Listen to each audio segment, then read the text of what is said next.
Então, pessoal, a aula de hoje é sobre os processos de transmissão de calor, os processos de transferência de energia térmica, que são três. Nós temos a condução. Condução, ela está relacionada ao contato. Nós temos também a irradiação. Ela ocorre à distância. E nós temos a convecção. Ela é caracterizada pelo movimento dos fluidos. O ar quente, por exemplo, ele sobe. E o ar frio, mais denso, desce. Então, eu vou explicar isso através do slide, com as imagens e com auxílio do quadro também e do nosso amigo João Epaminondas. Bom, então vamos lá. Aqui nós temos um slide feito sobre energia térmica e calor, bem simples para a gente compreender o conceito através de algumas imagens. Condução térmica, o primeiro termo que nós falamos. Então, quando a troca de calor ocorre entre dois corpos em contato direto ou que estejam unidos por um material condutor de calor, processo chamado condução térmica. Então, quando duas pessoas, uma temperatura mais alta e outra temperatura mais baixa, se encostam, há uma condução térmica. Quando também nós temos um metal que é aquecido, olha aqui, por uma chama em uma ponta, a mão que está segurando na outra ponta vai sentir o aquecimento rápido, porque o metal é um bom condutor térmico. Então, esse calor aqui será transmitido através das moléculas para esta outra ponta. Veja aqui as moléculas, ao fornecer calor em um lado, a vibração das moléculas será transmitida para todas as demais moléculas, conduzindo bem o calor. Então, os metais eles são bons condutores térmicos. E também temos os chamados isolantes térmicos. A exemplo, uma panela de barro. A panela de barro ela é um isolante térmico que não conduz bem o calor. Ao ser aquecida, ela demora para sofrer o aumento de temperatura. Então, o que acontece? Uma característica da panela de barro. Quando você pega uma panela de ferro, por exemplo, e você ferve água, ao desligar o fogo, você rapidamente vê que a água deixa de ferver.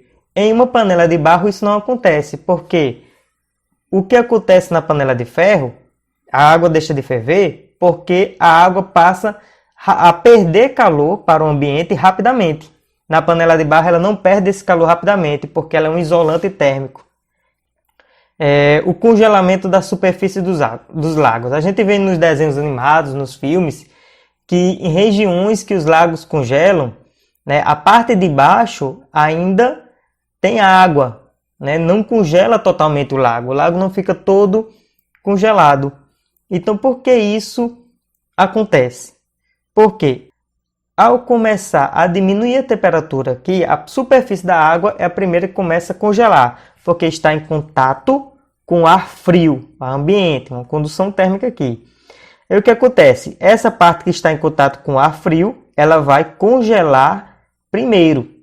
Então vai criar uma grossa camada de gelo. Vai chegar um momento que essa camada vai estar tão grossa que vai impedir a transferência de energia térmica entre a água e o ar. Porque o gelo é um isolante térmico. Então, o gelo, a camada de gelo criada aqui, ela impede que a água perca calor para o ar. Então, a água aqui embaixo não congela mais. Tanto que o gelo é um isolante térmico que ele é utilizado para fazer o iglu, aquelas casinhas de blocos de gelo. Isso você pode observar também quando você coloca uma vasilha de água na geladeira, no congelador, para congelar. Se você olhar antes de dar o tempo para congelar toda a água, você vai ver que cria-se uma fina camada de gelo na parte de cima e embaixo está líquido. Você com o dedinho você quebra aquele gelo. Por quê?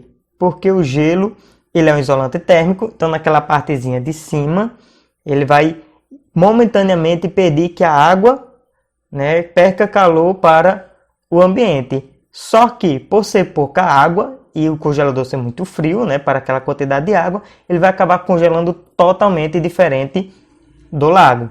O segundo processo que vamos falar aqui é a irradiação térmica ou radiação térmica. Ela ocorre quando a transferência de energia térmica é feita à distância.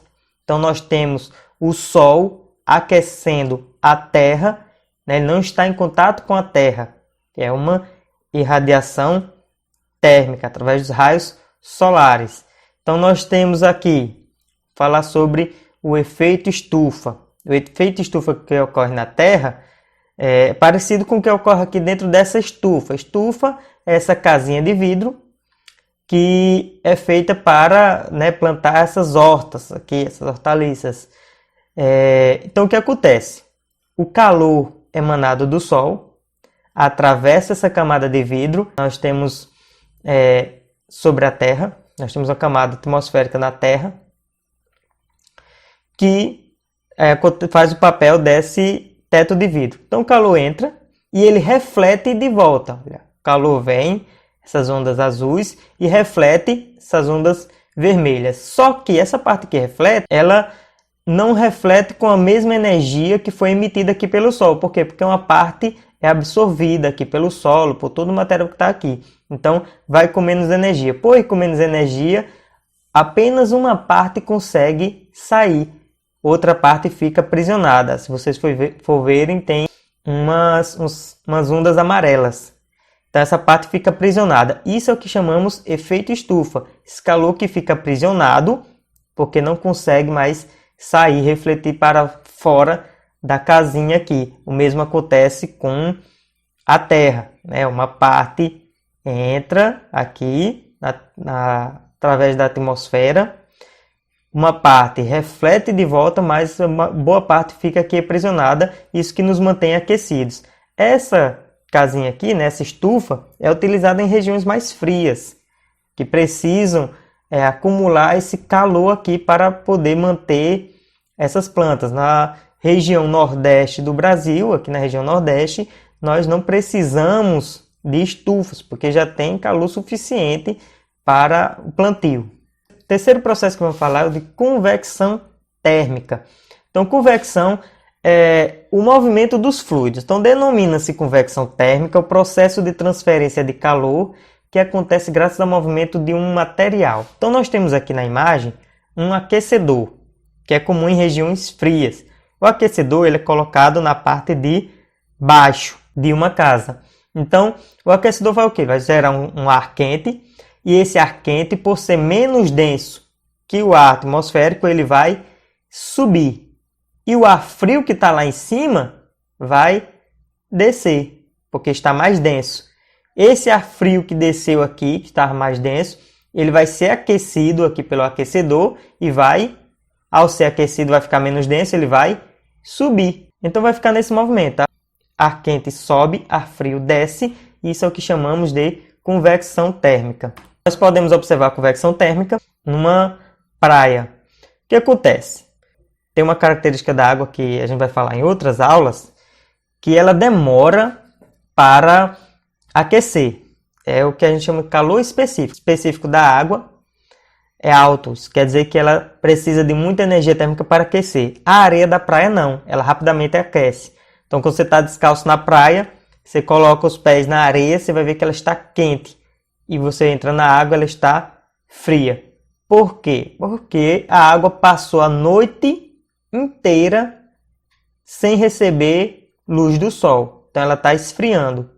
Quando chega amanhã, quando o dia amanhece, a água está fria. E ela vai passar o dia todo frio, porque ela vai demorar a aquecer. Ela vai ficar só com a pequena superfície um pouco quente, que é a que recebe diretamente luz do sol, mas a parte de baixo é fria. Então, ela vai passar o dia inteiro recebendo luz do sol. E à noite ela vai estar mais morninha. E com a areia é diferente. A areia, quando recebe luz do sol, já começa a aquecer. Então, a areia passa o dia quente e a noite fria. A água passa o dia fria e a noite morninha. Então, o que acontece? Durante o dia, o ar quente próximo à areia aqui, por condução térmica com a areia, ele sobe. O ar quente ele sobe. O ar que está sobre a água, ele está mais frio, porque a água está fria. Então, o ar quente sobe, então vem uma brisa marítima para ocupar esse lugar. Aí vem a brisa marítima. Então, durante o dia nós temos brisa marítima. À noite, ocorre o contrário. A água está mais morninha, então o ar aqui ele sobe. O ar quente sobre a água sobe. Nós temos uma brisa terrestre. O ar que estava aqui, ele vem para ocupar esse espaço aqui. Então, aqui nós temos um movimento aqui. Se a gente pegar de acordo com essa imagem, anti-horário, ar quente sobe, ar frio vem para cá ocupar esse lugar. E aqui, no sentido horário, o ar quente sobe aqui e a frente fria, né, o ar frio vem para ocupar esse lugar. Lembrando que não é o frio que se move, o frio que vai para canto nenhum. É o ar que está frio, né, que vai se movimentar. É diferente porque o frio não vai para canto nenhum, que a gente tem a transmissão de calor, de energia térmica. Para exercitar, nós temos aqui uma questãozinha. A irradiação é o único processo de transferência de energia térmica no caso. Vamos lá, a irradiação é aquela que ocorre à distância.